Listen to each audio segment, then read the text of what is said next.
Rookie Republican Congressman George Santos from New York back in Washington a day after he pled not guilty to 13 counts of wire fraud and money laundering. Just a short while ago, he cast a vote in the unemployment fraud bill he co-sponsored. And Santos actually accused of fraudulently receiving unemployment himself. Eyewitness News reporter Shantae Lands is live in D.C. with the details. Shantae?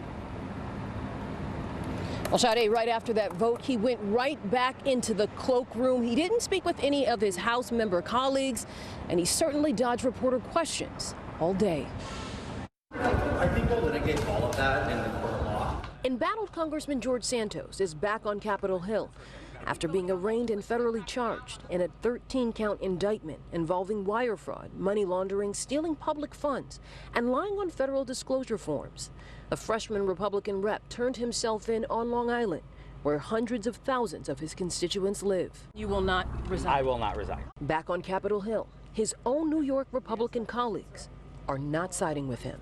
I think he needs to go right away. I hope that he resigns. The indictment outlines multiple alleged schemes, including Santos taking money from campaign donors and spending it on himself. Josh Eisen donated $11,000 to Santos's campaign. Yeah, of course, it sucks, right?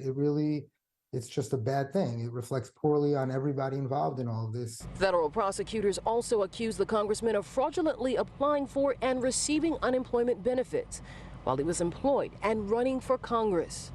Keep in mind, Santos is now co-sponsoring a bill to stop unemployment fraud.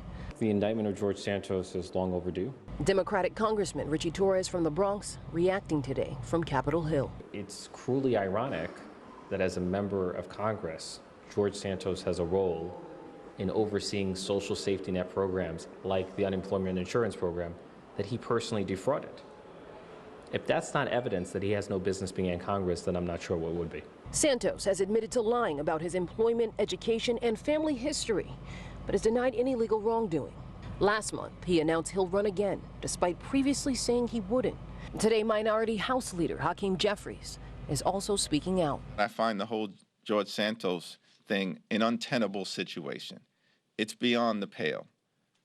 He lied his way in to the United States House of Representatives, separate and apart from the very serious indictment that just came down this week. Now, aside from the unemployment fraud bill, he also says he plans to vote on the border bill. That's going to come up shortly.